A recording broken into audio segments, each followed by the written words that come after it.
तस्य सर्वधर्मस्वरूपिणे अवतार वरिष्ठाय रामकृष्णाय ते नमः।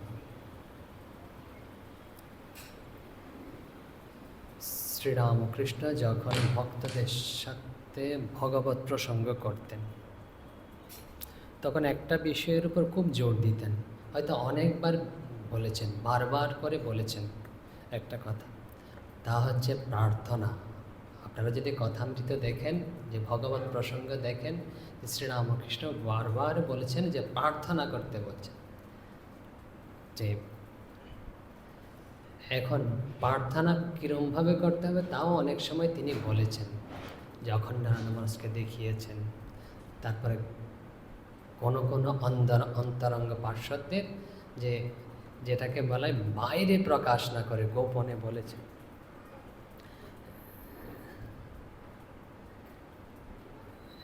তো কি বলেছেন?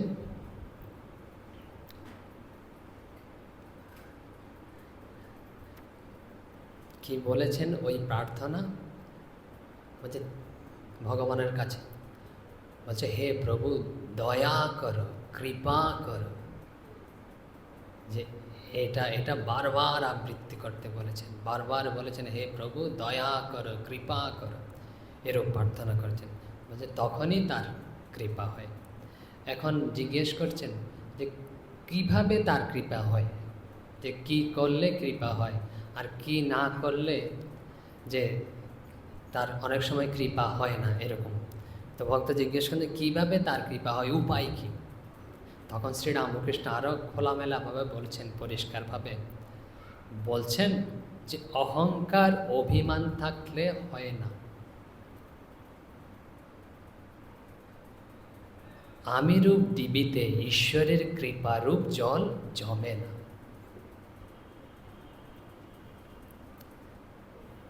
তারপরে বলছেন আমি মলে ঘুচিবে জঞ্জাল, জীবের অহংকারে মায়া এইসব আবরণ করে রেখেছেন।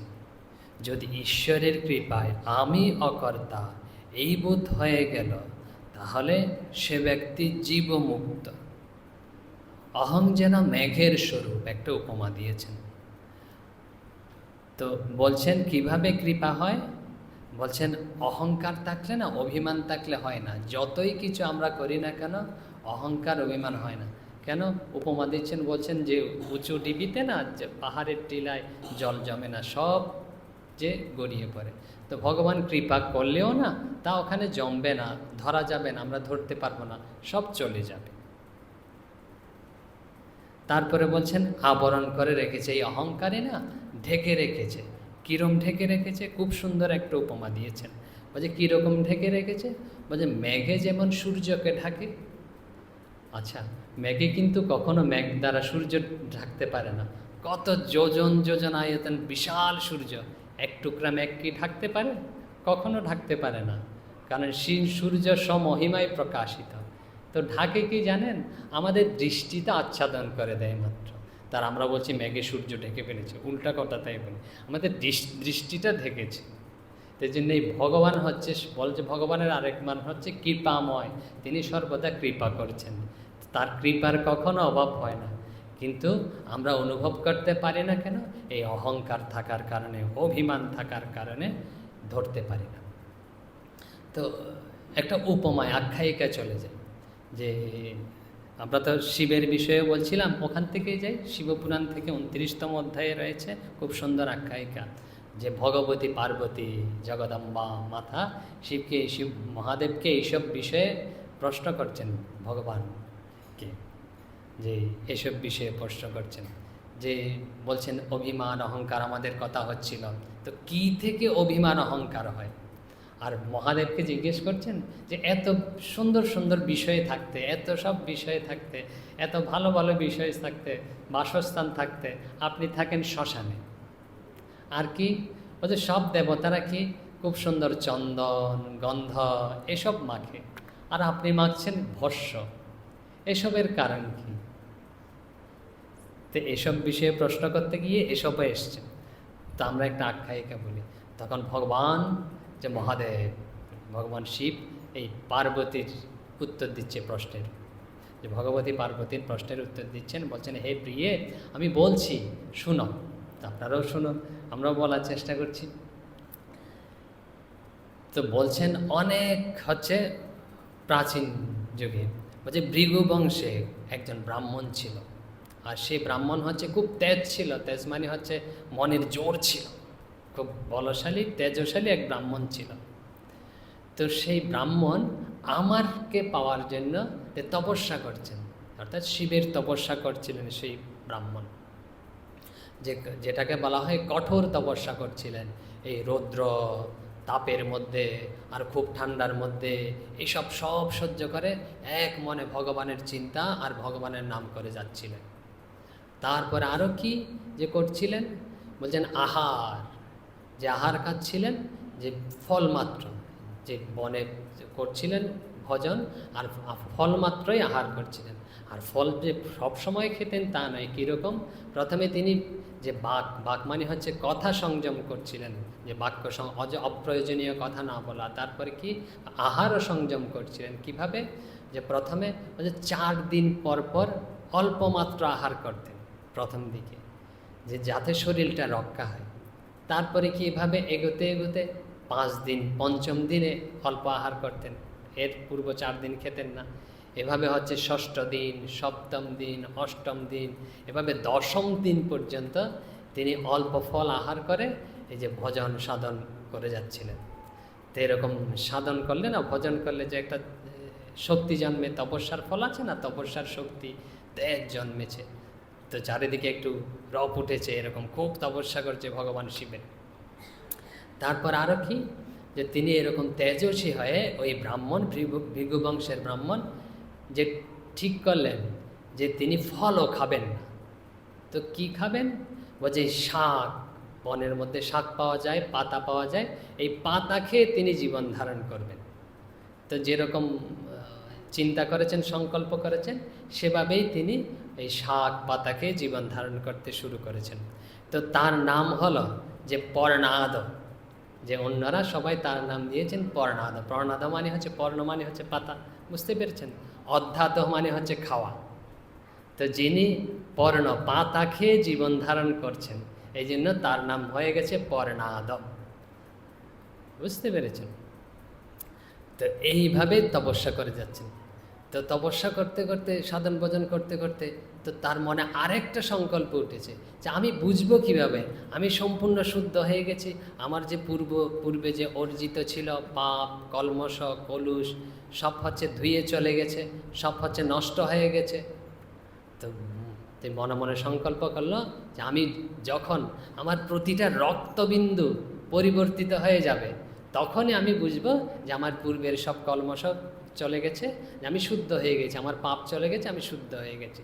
যে রক্তবিন্দু পরিবর্তিত হয় কী হবে, বলছে আমি তো এই পাতা শাক খেয়েই জীবন যাপন করছি, তা আমার রক্ত যখন এই সবুজ বর্ণ অর্থাৎ পাতার বর্ণ বিবর্ণ হয়ে যাবে, তখনই আমি বুঝবো এরকম হয়ে গেছে, যে আমার সব কিছু শুদ্ধ হয়েছে।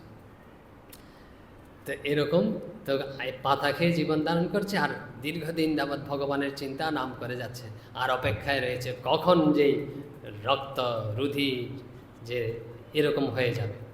তো একদিন তিনি এরকম বনের মধ্যে কুশ সংগ্রহ করতে গেছেন। তো মহাদেব এসব কিন্তু মাতা পার্বতীকে শোনাচ্ছেন, এই আখ্যায়িকা, ভক্তের আখ্যায়িকা, যে বনের মধ্যে কুশ সংগ্রহ করতে গেছেন। তো কুশ সংগ্রহ করতে গিয়ে না, তো কুশটা দেখেছেন ধারালো থাকে একটু এরকম, তো কুশ সংগ্রহ করতে গিয়ে এরকম কুশ টেনে ওঠার সময় আঙুলটা কেটে গেছে। তো কেটে যাওয়ার সাথে সাথেই দেখছেন যে স্রাবিত হচ্ছে, মানে রক্ত পড়ছে। তো রক্তের রং কিন্তু লাল নয়, যেরকম সংকল্প করেছিল সেরকম হয়ে গেছে রক্তের রং, যে শাক পাতার রং হয়ে গেছে, বুঝতে পেরেছেন।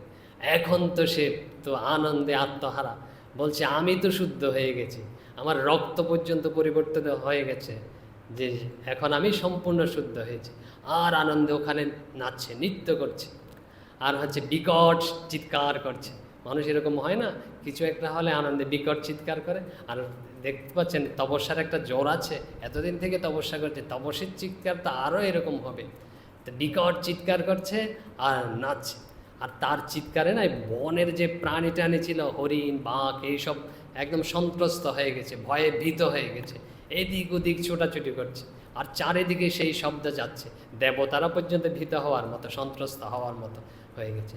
তো মহাদেব তো দেখতে পাচ্ছেন যে তার ভক্তের এই অবস্থা।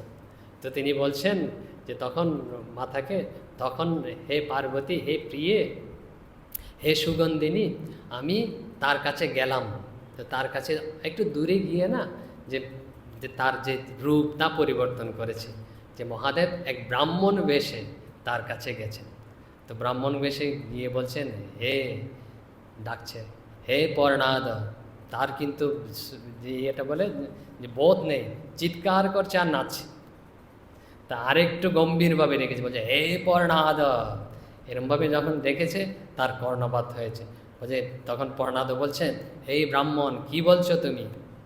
বলছে, তুমি এরকম উন্মাদের মতো আচরণ করছো কেন, নৃত্য করছো কেন? কারণ ভগবান তো ভক্তকে সবসময় না রক্ষা করে, বুঝতে পেরেছেন? তো এই যাতে বিপদগামী না হয় তা রক্ষা করছে। আস্তে আস্তে আমরা আসছি, কি আসছি, শ্রীরামকৃষ্ণের কথা ছিল, অহংকার অভিমান যদি হয় না, কখনো হবে না। তো অনেক কিছুর অহংকার আছে, যে শরীরের অহংকার, ধনের অহংকার, ঐশ্বর্যের অহংকার, বাড়ির অহংকার, জায়গার অহংকার, সবচেয়ে হচ্ছে কাছের অহংকার হচ্ছে আমার নিজের শরীরের, এই অহং যায় না সহজে। তো দেখুন আমরা আসছি আস্তে আস্তে, শ্রীরামকৃষ্ণের কথাটা আবার মনে করিয়ে দিলাম যাতে আমরা ভুলে না যাই। তো মহাদেব বলছেন যে ভগবান, বলছে তোমার এরকম কেন ভীমরতি হয়েছে? তুমি তো খুব তপস্বী, ভগবানের চিন্তা করছিলে, তারপরে হচ্ছে ভগবানের নাম করছিলে, এরকম তো হওয়ার কথা নয় তোমার, এরকম বিকার চিৎকার করে সবাইকে সন্ত্রস্ত করে তুলেছ। বলছে আরও উপমা দিচ্ছেন, কি অসাধারণ সব উপমা। বলছে জগতে এই দেখো, বলছে চন্দ্র, চন্দ্র কি দেয়? আমাদের বিমল কিরণ দেয়। তো চন্দ্র কি বলে? যে অহংকার করে আমি এরকম সুন্দর, যে পৃথিবীর রাতের বেলায় খুব আলো দিচ্ছি, কিরণ দিচ্ছি। আর সূর্য, সূর্য আমার হাতের হচ্ছে তেজ দেয়, সূর্যের তেজ না থাকলে কিন্তু সম্ভব নয় কোনো কিছু। তো সূর্য কি নিজে অহংকার করে, অভিমান করে, আমি তেজ দিচ্ছি, পৃথিবীকে তাপিত করছি, সব কিছু করছি। আবার ধরো মহাদেব উপমা দিচ্ছে, বলছে অগ্নি, বলছে অগ্নি কী দেয়?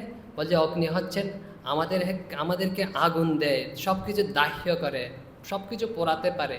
তো সব কিছু দাহ্য করে বলে কি, অগ্নি কখনো অভিমান অহংকার করে বলে যে আমি সব কিছু দহন করি?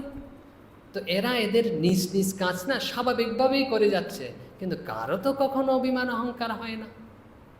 আমরাও দেখুন, আমরাও তো যার যার নিজের কর্মক্ষেত্রে রয়েছি, বিভিন্ন কাজ করছি, তো নিজের কাজটা না স্বাভাবিকভাবে শান্তভাবে করে যাওয়া উচিত। একদম কোনো কিছুতে একদম অনেক উত্তেজিত হয়ে গেলাম, খুব সফলতা আসলো, খুব একদম আনন্দে আতখানা এরকম পর্ণাদের মতো নৃত্য করছি, হয়তো দেখতে পাচ্ছে না বাইরে কেউ, ভিতরে নৃত্য করছি এরকম পুটপুট করে। তারপরে কি হয়তো এরকম কোনো কিছু বিফলতা আসলো, তখন কি খুব একদম ডিপ্রেসড হয়ে গেছি। তো ভগবান শিক্ষা দিচ্ছেন যে এরকম খুব আনন্দিত হওয়ার দরকার নেই, শান্তভাবে সব কিছু করে যাওয়া, এটাই হচ্ছে ভক্তের লক্ষণ। তারও বলছেন, তো এখন তো এখনও জ্ঞান ফিরেনি, কিন্তু পর্ণাদা মহাদেবকে বলছে, তুমি জানো আমি মহাদেবের তপস্যা করেছি। তো এখন উনি তো মহাদেব, ব্রাহ্মণ বলছে, তো মহাদেবের তপস্যা করেছো তাতে কি হয়েছে? বলছে তাতে কি হয়েছে দেখাবো, এই দেখো আমার রক্ত পর্যন্ত এরকম বিবর্ণ হয়ে গেছে তপস্যা করতে করতে। তা তুমি বলছো কি হয়েছে? যে রক্ত বিবর্ণ করেছে, তুমি কি একদম উপড়ে ফেলেছো যখন, রক্ত বিবর্ণ করে ফেলেছো। মহাদেব বলছে, বলছে কী করে ফেলেছ? বলছে রক্ত কি হয়েছে? বলছে দেখো রক্তের যে রং পরিবর্তিত হয়ে এই আরেকটা রঙে পরিবর্তিত হয়েছে, আরেকটা রসে পরিবর্তন হয়েছে, রক্তের রস সেই রস নেই, আরেকটা রস হয়ে গেছে। বলছে আরেকটা রস হয়েছে? পৃথিবীতে কত ধরনের রস আছে তুমি জানো? বলছে এই পৃথিবীতে অনেক ধরনের রস আছে, তোমার এটা সবুজ, তারপরে লাল নীল, কত ধরনের রস আছে। তো তাই বলে পৃথিবীতে এত রস আছে, পৃথিবী কি কখনো অহংকার করে আমার এত ধরনের রস আছে? তবুও বুঝতে পারছে না। বলছে এখন বলছে ব্রাহ্মণ বেশি মহাদেব শিব, বলছে আমিও তপস্যা করেছি। বলছে তুমিও তপস্যা করেছ? তো কীরকম তপস্যা করেছে? আমার চেয়ে বেশি করেছ, আমার তো এরকম রক্ত এরকম হয়ে গেছে। যে দেখবে কীরকম তপস্যা করেছি। তো ভগবান নিজের আঙুলটা না এরকম করে একটু কেটে দিয়েছে, যেই এরকম কেটেছে না, যে কাটার ফলে ছেঁড়ার ফলে নিজের আঙ্গুল দিয়ে আঙ্গুল, তখন ওই আঙ্গুল থেকে না যে রুধিরের মতো হচ্ছে শুকনো ভস্য পতিত হচ্ছে, যেটা ছাই বলছে, বুঝতে পেরেছেন? ওই ছাই পতিত হচ্ছে। ও দেখে তো অবাক যে এরকম ছাই হচ্ছে, আমার তো এখনো একটা রস তো আছে, রস টস তো কিছু নেই, একদম ধূপ ধূপে ছাই পড়ছে। বলছি তুমি কি তপস্যা করেছো এরকম, যে এরকম পড়ছে? বলছে এখন আমাদের কথা হচ্ছিল যে মহাদেবী, যে ভগবতী পার্বতী আরেকটার সাথে সাথে প্রশ্ন করেছিল যে শিবের ভক্তরা ভস্য কেন মাখে, মহাদেব ভস্য কেন লাগায়। তো এটা পৌরাণিক আখ্যায়িকা, যে শিবপুরাণে রয়েছে। তো দেখো এরকম, দেখো আমার, দেখো এরকম ছাই হয়ে গেছে, ভস্য হয়ে গেছে, আর তুমি এটা নিয়ে অভিমান করছো। তখন ওই পর্ণাদর যে চেতনা ফিরেছে, যে ছাই হয়ে গেছে। মানে হচ্ছে কি জানেন, আমার যে যে অহংকার, একটু আগে বললাম, পূর্বে বললাম, শ্রীরামকৃষ্ণ বলছে অহংকার অভিমান ত্যাগ করতে হবে। আমাদের তো রয়েছে বিভিন্ন বাইরের অহংকার, উপাধি রয়েছে, পোস্ট পজিশন, যেটা বলি না কেন। সবচেয়ে বেশি অহংকার কিসের জানেন? বেশি মানে নয়, যেটা আমরা ধরতে পারি না, বুঝতে পারি না, আমাদের শরীরের অহংকার, যে আমি শরীর, আমি এরকম, এটা হচ্ছে। তো মহাদেব দেখাচ্ছেন, দেখো এই যে আমার শরীর বর্ষ ছাড়া আর কিছু নেই। তো তুমি অহংকার করছ, এই যে শরীর, এই তপস্যার, এটা হচ্ছে ভস্য, এই ছাই, এই ছাই ছাড়া আর কিছু নয়। তো মহাদেব নিজে সাক্ষাৎ হচ্ছে ভস্যে পরিণত হয়েছে। তো ভক্তরা ভস্য লাগায় মানে কি, সাক্ষাৎ মহাদেবকেই অঙ্গে ধারণ করে, বুঝতে পেরেছেন? আর হচ্ছে ভস্য মানে হচ্ছে বৈরাগ্যের প্রতি, যে সব কিছু ভস্যই হবে, একদিন ছাই হবে। যে উপনিষদে রয়েছেন, উপনিষদে রয়েছে হচ্ছে এই অগ্নি রীতি ভস্ম, তারপরে বায়ু রীতি ভস্ম, যে পঞ্চভূত রয়েছে, এই পঞ্চভূত আপরীতি ভস্ম, এই পঞ্চভূত সব কিছু ভস্য হবে। আরও কি ভস্য হবে বলছেন?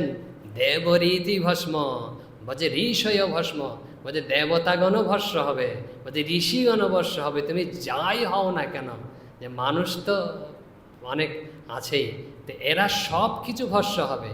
তো বলছেন এই সব কিছু ভস্যে পরিণত হবে, এগুলোর অহংকার করে না। অনেক সময় হয় কি, তপস্যারও অহংকার হয়, আমি এত সাধন করলাম, আমি এত ভজন করলাম, আমি এত ভক্ত, এত বড় ভক্ত। তো এসব অভিমান অহংকার যাতে না আছে, শ্রীরামকৃষ্ণও শিক্ষা দিচ্ছেন, এই আখ্যায়িকাতেও তার শিক্ষা রয়েছে, আমরা পাই। একটা ঘটনা বলি, আমরা হয়তো পূর্বে বলেছিলাম যে শ্রীরামচন্দ্র, ভগবান রামচন্দ্র জানেন যে ইয়েকে বধ করেছে, রাবণকে মেরেছে, রাবণকে বধ করেছে। তো সব দিকে জয়ধ্বনি হচ্ছে যে ভগবান শ্রীরামচন্দ্র কি জয়, কেন রাবণকে বধ করেছে। তো শ্রীরামচন্দ্রকে যখন জিজ্ঞেস করা হলো যে এরকম কি, আপনি কি এরকম অসাধ্য কাজ করে ফেলেছেন, মহান কাজ করে ফেলেছেন, এই ত্রিলোকপতি রাবণকে বধ করেছেন, তখন ভগবান শ্রীরাম কি সুন্দর উত্তর দিচ্ছেন। আমাদের এদের জীবন থেকে এসবই শিকার বিষয়। বলছে রাবণ কি, বলছে রাবণ হচ্ছে ত্রিলোকপতি, সর্বশাস্ত্রবিদ, সব কিছু জানেন। তারপরে কি, এরকম হচ্ছে সব কিছু রয়েছে তার সোনার নগরী, আর তিনি হচ্ছেন আচার্যও বটে, তারপর হচ্ছে ঋষিপুত্র। এসব থাকার পরেও না আমি রাবণকে বধ করিনি, বলছে আমি রাবণকে মারিনি। বলছে কে মেরেছে তাহলে, রাবণকে কে বধ করেছে? বলছে আমি রাবণকে বধ করেছি। বলছে রাবণের যে অহংকার হয়েছে না, আমি সর্বশাস্ত্রবিদ, আমি হলাম ত্রিলোকপতি, আমি হলাম সাক্ষাৎ এরকম, এই যে অহংকার, এটাই রাবণকে মেরেছে, আমি বধ করিনি। এই শ্রীরামচন্দ্র ভগবান এরকম উত্তর দিয়েছেন। তো আমরা আস্তে আস্তে আরেকটু কতগুলি বিষয় আসে এর সাথে সম্পৃক্ত হয়ে যাবে, কিন্তু যে মহাদেবের কথা হচ্ছিল, ভগবান তো জিজ্ঞেস করছেন যে কেদারনাথ, আরেকটু পরিষ্কার করে বলি, যে কেদার শিবের অনেক নাম আছে তো না, কেদারনাথ আমাদের কিছু কিছু নাম গত পাঠে হয়েছিল। তো কেদারনাথ আর একটা নাম আছে, তো কেদারনাথ কেন নামকরণ করা হয়েছে? আমরা প্রথমে 1, 2, 3 ধাপেতে যাব।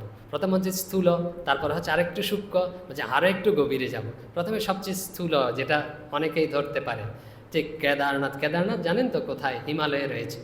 তো কেদারনাথ শব্দের অর্থ কি, যে মহাভারতে এরকম পাওয়া যায় যে ওই অঞ্চলের নাম, অনেক প্রাচীনকালে সত্যযুগে, যে ওই অঞ্চলের নামই ছিল কেদারনাথ। কেন নামকরণ করা হয়েছে? তো অনেক কিছু তো পরিবর্তন হয়ে যায়, যে ওখানে যে রাজা ছিলেন ওনার নাম ছিল হচ্ছে কেদারনাথ, সেই নাম অনুসারে যে ওই অঞ্চলের নাম হয়েছে কেদারনাথ। আর তারপরে কি, যে আপনারা কেউ কেউ হয়তো অনেকেই জানেন যে পঞ্চপাণ্ডব যখন হচ্ছে যুদ্ধে জিতেছে, কুরুক্ষেত্রের যুদ্ধে জয়লাভ করেছে, তখন তাদের মনে না শান্তি নেই। কেন শান্তি নেই? আত্মীয় স্বজন এদেরকে বধ করেছে, তো শান্তি নেই, তো পাপ করেছে। তো এই পাপ থেকে পরিত্রাণের উপায় কী? তো তাদের বলা হয়েছে যে মহাদেবী ভগবান শিবই তোমাদের এই পাপ থেকে পরিত্রাণ করতে পারে। এখন পঞ্চপাণ্ডব এই উদ্দেশ্যে যাচ্ছেন, তো গিয়ে না কেদারনাথে পৌঁছেছেন। তো মহাদেবও তো ওদিকে হিমালয়ে দেবভূমিতে রয়েছেন।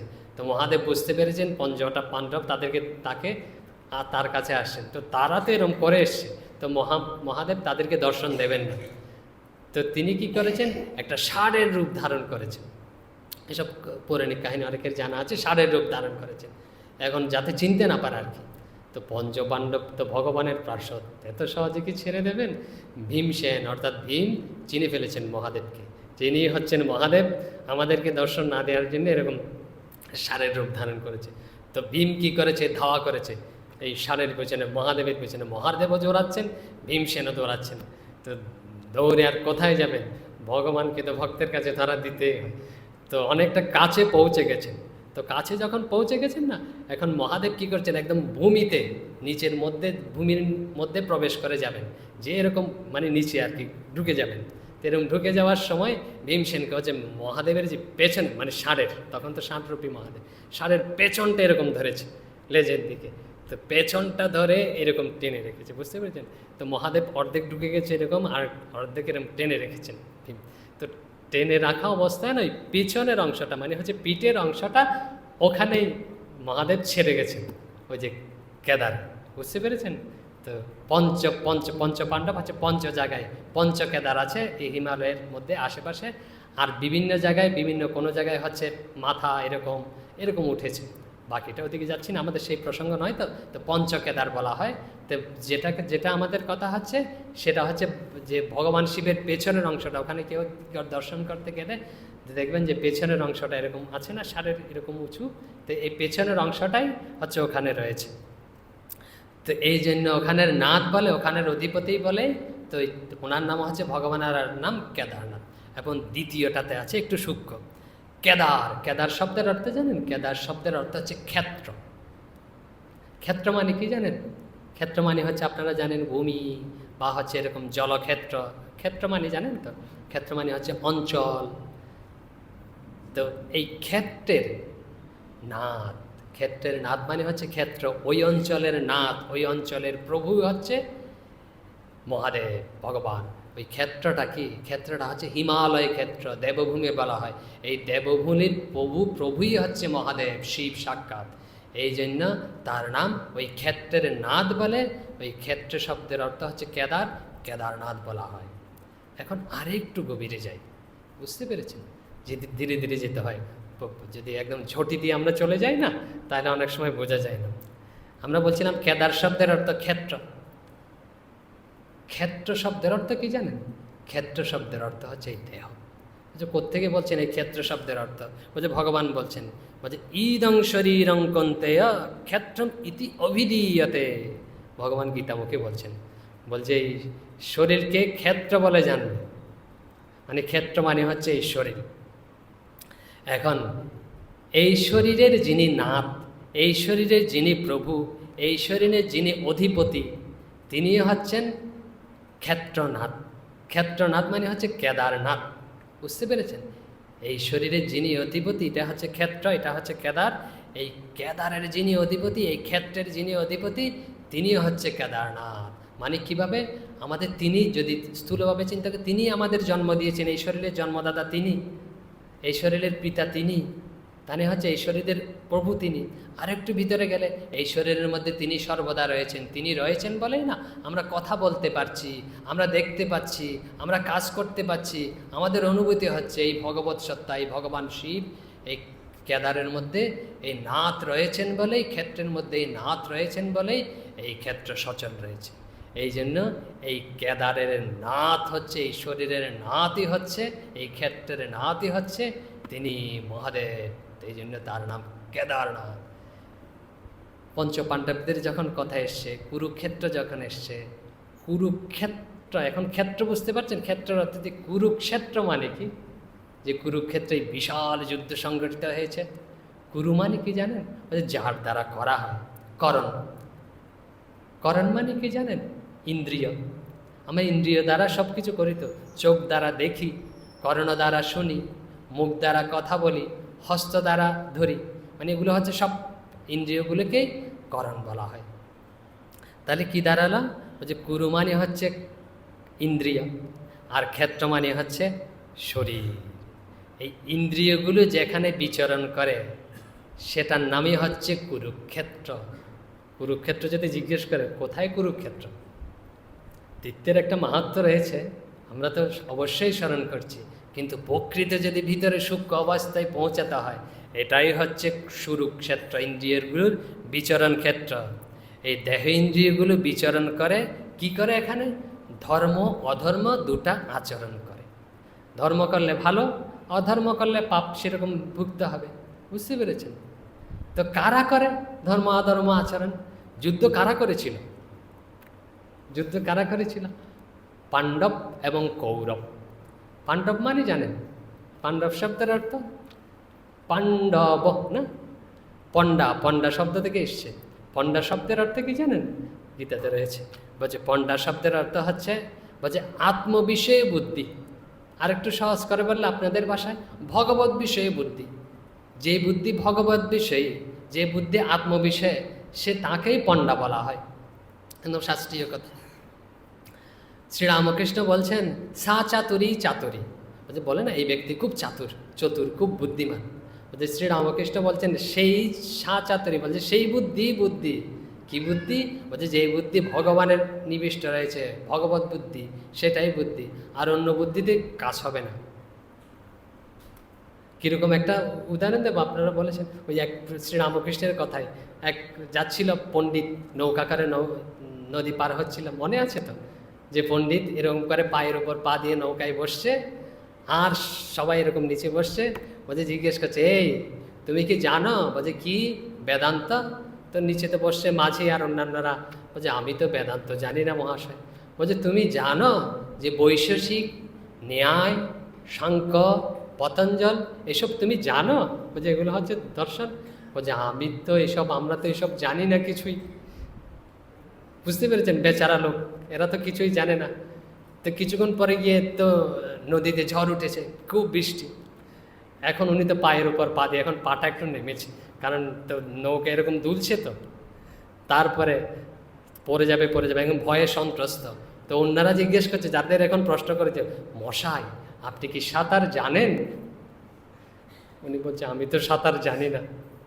তো একটু আগে বলেছিল তোমরা যে ন্যায়, পাতঞ্জল, বেদান্ত কিছুই জানে না, তোমাদের জীবনটা বৃথা এসব না জানলে। এখন ওরা বলছে মশাই সাঁতার না জানলে তো এখন জীবনটা বৃথা, ডুবে মরতে হবে, এসব জানার আর কোনো মানে নেই। বুঝতে পেরেছি শ্রীরামকৃষ্ণের গল্প। এই জন্য আমাদের না এই ভগবত বিষয়ে বুদ্ধি হতে হবে। অন্য যতই বুদ্ধি থাকুক না কেন, ঠিক আছে কাজে লাগছে সংসারে, আমরা খুব বুদ্ধিমান, কিন্তু ভগবত বিষয়ে যদি বুদ্ধি না থাকে না, তাহলে আমাদের তো তরি একদিন ডুববেই, নদী নৌকা ডুববেই। আমরা কোথায় ছিলাম? আসলে আমরা পণ্ডাতে ছিলাম। বুঝতে পেরেছেন? যে পাণ্ডবদের কথা হচ্ছিল, যে আত্মবিষয়ক বুদ্ধি, ভগবত বিষয়ক বুদ্ধি ছিল এদের। বুঝতে পেরেছেন? এই যাদের এরকম ভগবত বিষয়ে বুদ্ধি রয়েছে তাদেরকেই পাণ্ডব বলা হয়। আরে ভগবত বিষয়ে বুদ্ধিটা মানে কি? মানে হচ্ছে বিদ্যা। পাণ্ডব কাদের বলা হয়? ভগবতমুখী বুদ্ধি যাদের রয়েছে, যে তাদেরকেই পাণ্ডব বলা হয়। জানেন কি হয়েছে? পাণ্ডবরা কি করেছেন? তারপর কৌরব কাদের বলা হয়? কৌরব না, কুরু শব্দ একটু আগে হচ্ছিল ইন্দ্রিয়। যে ইন্দ্রিয়তে যারা রত, ইন্দ্রিয় বিষয়ক যাদের বুদ্ধি সর্বদা রয়েছে, যে তাদেরকেই বলা হয় কৌরব, ইন্দ্রিয় পরায়ণ। বুঝতে পেরেছেন? এই নাম যশ, তারপরে কি খাওয়া দাওয়া, এইসব রাজ্য ভোগ করবে ইন্দ্রিয় দিয়ে, এই জন্যই তাদেরকে বলা হয় কৌরব, এই বুদ্ধি যাদের, তা হচ্ছে অবিদ্যাগ্রস্ত বুদ্ধি, অবিদ্যা। আরে পাণ্ডা মানে হচ্ছে বিদ্যা, আত্মবিষয়ক বুদ্ধি, জ্ঞান। আর হচ্ছে কৌরব মানে হচ্ছে অবিদ্যাগ্রস্ত যাদের বুদ্ধি। এবং কুরুক্ষেত্রে কাদের সাথে কাদের যুদ্ধ হয়েছিল? পাণ্ডবদের সাথে কৌরবদের যুদ্ধ হয়েছিল না? কুরুক্ষেত্র মানে পেয়েছি আমরা কি? হ্যাঁ, স্থূল অর্থে তীর্থস্থান, আর প্রকৃত প্রকৃত স্থান তীর্থ হচ্ছে এই ভূমি। কি? কুরুক্ষেত্র, এই দেহে, এই দেহের মধ্যেই যুদ্ধ চলছে। কিসের যুদ্ধ? পাণ্ডব আর কৌরবদের। পাণ্ডব আর কৌরবদের যুদ্ধ মানে বিদ্যা এবং অবিদ্যার যুদ্ধ। বিদ্যা কী করে? আমাদের সব কিছু জানিয়ে দেয়, কোনটা ভালো কোনটা মন্দ। আর অবিদ্যা কী করে? আমাদের সব কিছু ভুলিয়ে দেয়। আর কি? ধর্ম অধর্মের যুদ্ধ। ধর্ম আমাদের কি করে? ঠিক পথে নিয়ে যায়, ন্যায়ের পথে নিয়ে যায়, আনন্দের পথে নিয়ে যায়। অধর্ম কি করে? আমাদের পতন ঘটায়। তারপরে কি? দেবাসুরের সংগ্রাম, দেবতা এবং অসুর। দেবকারা? এই পাণ্ডব হচ্ছে দেবতা। কেন? তারা হচ্ছে ভগবত বিষয়ে বুদ্ধি পণ্ডা। আর হচ্ছে অসুর কারা? আসরিক বৃত্তি সম্পন্ন হচ্ছে এরা। এই জন্য দেবাসুর সংগ্রাম, ধর্ম অধর্মের যুদ্ধ, বিদ্যা অবিদ্যার যুদ্ধ। তো কেউ কেউ বলে, তো গীতায় তো ভগবান বলছেন যুদ্ধ করো। বুঝতে পেরেছেন তো? ঢাল তলোয়ার নিয়ে আমরা একটু স্থূল অর্থে প্রথমে বলি যুদ্ধ করা। যার যার আলাদা না কাজ আছে। আমাদের কাজ কি? আমাদের কাজ জপ ধ্যান করা, পূজা করা না? আপনাদের কাজ কি? অফিসে কাজ করা। যার যার যেরকম কাজ আলাদা আলাদা। তো ভগবান এরকম যে গুণ কর্ম বিভাগস, ভগবান বলছেন চতুর্বর্ণং ময়া সৃষ্টম গুণ কর্ম বিভাগস। গুণ এবং কর্ম অনুযায়ী 4 বর্ণ সৃষ্টি করেছে। কি? ব্রাহ্মণ, ক্ষত্রিয়, বৈশ্য, শূদ্র। কর্ম অনুযায়ী ভগবান পক্ষপাতিত্ব করেছে, ভাগ করে দিয়েছে তা নয়। যেরকম ভগবান কীরকম করেছেন? ব্রাহ্মণের কাজ কি? কর্ম বলছেন গুণ কীরকম হবে? ব্রাহ্মণের কাম আমরা অনেক বলে ফেলছি নাকি? সমদম স্তপ শৌচং শান্তিরার্যমেবে গীতায় আছে। বুঝতে পেরেছেন? মানে অন্তরিন্দ্রিয় সংযম, তারপরে বহিরিন্দ্রিয়ের সংযম, এইসব রয়েছে। এইসব গুণ এবং কাজ হচ্ছে ব্রাহ্মণের। তো ভক্তেরও কিন্তু ব্রাহ্মণের ক্যাটাগরি গুণ। বুঝতে পেরেছেন? শ্রীরামকৃষ্ণ ভক্ত মানে হচ্ছে ব্রাহ্মণ। বুঝতে পেরেছেন? কারণ তারা তো অভ্যাস করছে যে সম দম অভ্যাস করছে, তা নয় কি? অভ্যাস করছেন তো ভগবানের মনকে নিয়ন্ত্রণ করা, তাহলে ব্রাহ্মণের ক্যাটাগরির মধ্যেই তো পড়ে। তারপরে কি? যে ক্ষত্রিয়ের কাজটি শৌর্যং তেজ ধৃতি দাক্ষ্যং যুদ্ধে চাপ্যা পলায়ন, যে যুদ্ধে পলায়ন করা যাবে না। তারপরে কি? যে শৌর্য দেখানো, বীর্য দেখানো ক্ষত্রিয়ের কাজ। কারা করে? যারা বাহিনীতে রয়েছে, সেনাবাহিনী, যারা আইন শৃঙ্খলা রক্ষা করছেন, এদের কাজ হচ্ছে ক্ষত্রিয় কাজ। তো এদের কাজ কেন আমরা নিজেরা করব? বুঝতে পারছেন? এদের কাজ এরা করবে, আমার কাজ আমরা করবো। আমাদের একটা আছে কি, যে কথায় আছে না, অন্যের কাজে গিয়ে নাক গলানো, একটা অভ্যাস আছে। আমরা এই জন্য গীতা শাস্ত্রকে যুদ্ধশাস্ত্র বানিয়ে ফেলেছি। যে ভগবান আত্মজ্ঞানের উপদেশ যুদ্ধ একটু পরে আসছে, শঙ্করাচার্য কি বলছেন এটা শেষ করে নিই। যে গীতা শাস্ত্র হচ্ছে যুদ্ধের যে সাক্ষাৎ শঙ্করাচার্য বলছেন গীতা কি জিন্ন বলছেন নহি অত্র যুদ্ধ কর্তব্যতা বিধিয়তে, এখানে যুদ্ধের কর্তব্যতা বিধান করা হচ্ছে না। ভগবান তো যুদ্ধ করতে বলছেন, যুদ্ধস্য ভারত, আসছি যুদ্ধ করতে বলছেন, ঠিক আছে, কোথায় যুদ্ধ করতে বলছেন? গীতা শাস্ত্রের উদ্দেশ্য কি? আচার্য শঙ্কর ভগবান এই কথার ভগবানের কথার উত্তর ভগবানই বলছেন। শঙ্করাচার্য বলছেন যুদ্ধের কর্তব্যতা এখানে বিধান হচ্ছে না। কি হচ্ছে? শোক মোহাদি সংসার কারণে দিব্যার্থ্যার্থং গীতা শাস্ত্রম এবং ভগবত বাক্য। শোক মোহাদি, শোক মোহ কি? শোক কি? মানসিক সন্তাপ। আমার যে মানসিক কষ্ট হয় না, মানসিক কষ্ট কিভাবে দূর হবে? ভগবত বাক্য বলে পালন করলে, যে গীতাতে যা আছে যা যদি আমরা শুনি জীবনে পালন করি, তখনই মানসিক সন্তাপ দূর হবে। তারপরে কি? মোহ কি? অবিবেক, কোনটা কখন করবো না বুঝতে পারছি না, মোহগ্রস্ত হয়ে গেছি। এইসব থেকে পরিত্রাণ করার জন্য ভগবান কথাগুলো বলেছেন। অর্জুনের হচ্ছে ক্ষত্রিয়, তাই তো? বাহিনীতে রয়েছে, তো ও শোকমোহগ্রস্ত হয়ে গেছে। ও কি করছিল জানেন? আমি যুদ্ধ করব না বলেছিলেন। বুঝতে পেরেছেন? যুদ্ধ তোমার হচ্ছে ভিতরে যা প্রবৃত্তি না তা করা। আমি সন্ন্যাসী হব।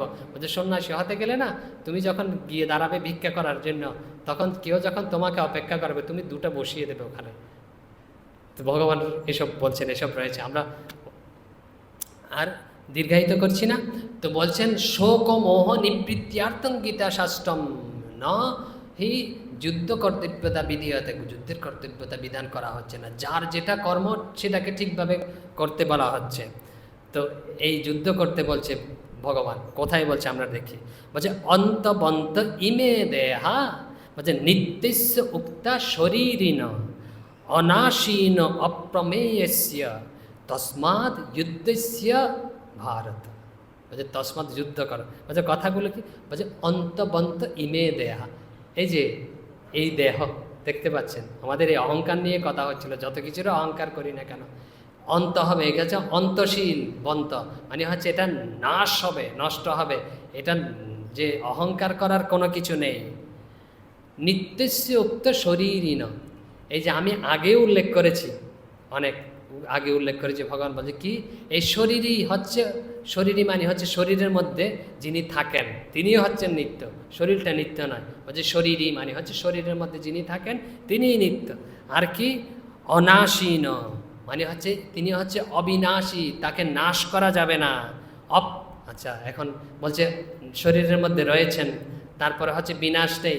এখন অর্জুনের মনে মনে জিজ্ঞাসা হয়েছে, তো দেখাও যে আমাকে এরকম, যে যার বিনাশ নেই আমার মধ্যে রয়েছে, আমাকে একটু দেখাও এরকম, যে আপেল কমলা লেবু এরকম দেখা যাচ্ছে না, তো এরকম তোমরা ভগবান ভগবান করছো, ভগবানকে একটু দেখাও। ভগবানকে বলছে আমাকে দেখাও যে এরকম।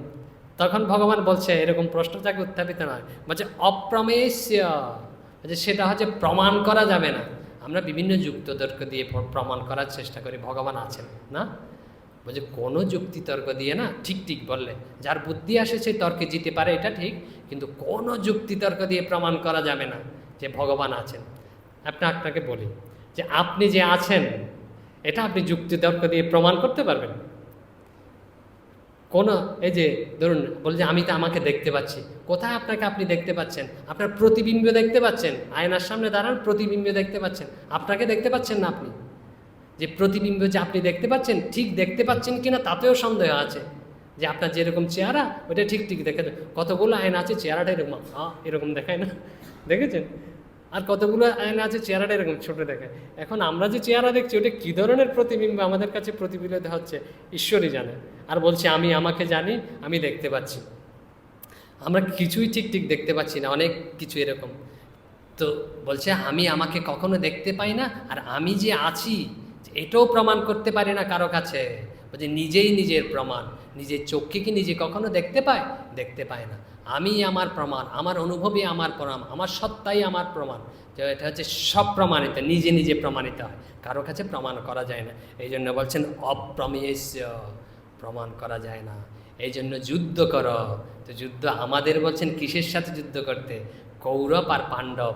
আমাদের যে ভিতরে ধর্মভাব রয়েছে, অধর্মভাব রয়েছে, এই ধর্ম অধর্ম ভাব দুটাকেই যুদ্ধ চলছে সর্বদা। আসরিক বৃত্তি এবং হচ্ছে দেবতাদের বৃত্তি, সর্বদা যুদ্ধ চলছে। দেখবেন এটা করব কি করব না, এটা খাবো কি খাবো না, সর্বদা দ্বন্দ্ব চলছে।